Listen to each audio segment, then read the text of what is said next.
Je m'appelle Laurent Matou et je suis au départ de la création avec d'autres du groupe Les Flame Tractors. Rock agricole, hein, c'est assez rock'n'roll, bien qu'on fasse du reggae, des mazurkas, des valses, mais on a quand même un répertoire essentiellement rock'n'roll, mais donc autour d'un accordéon.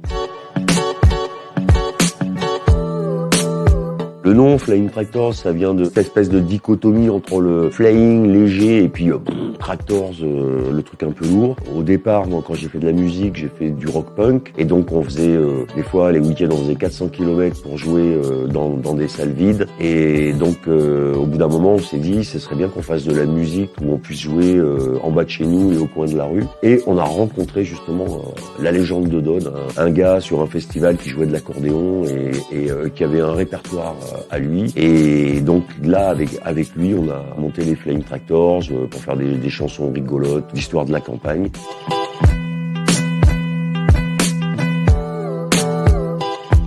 Alors la première chose qu'on a faite, c'est une cassette.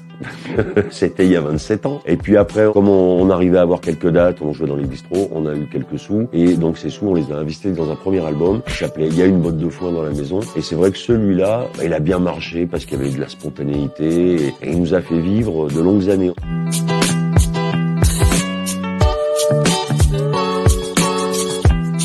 Ouais, c'est pas du tout dans les mêmes termes parce que la chanson c'est plus de la musicalité des mots, alors que le roman, moi j'aime bien mélanger des situations marrantes dans des drames, quoi. Ça casse un peu le rythme, j'aime bien ça. Et puis ce que j'aime dans l'écriture, en tout cas, c'est qu'on est responsable de tout. Il n'y a pas d'autres paramètres extérieurs. On est devant sa feuille blanche, enfin devant son écran d'ordi, et on est tout seul. Et ça, j'avoue que j'aime bien, quoi. J'ai un petit côté, j'aime bien voir les gens et tout. Puis j'ai un petit côté solitaire aussi.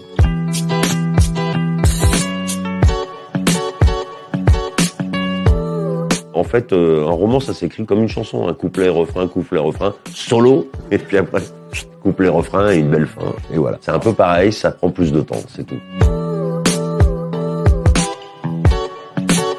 On n'a pas de quoi faire un album tout de suite, on est lent. Le dernier qu'on a fait, il date de mars 2018 et là on a quoi depuis, on doit avoir 6 titres nouveaux.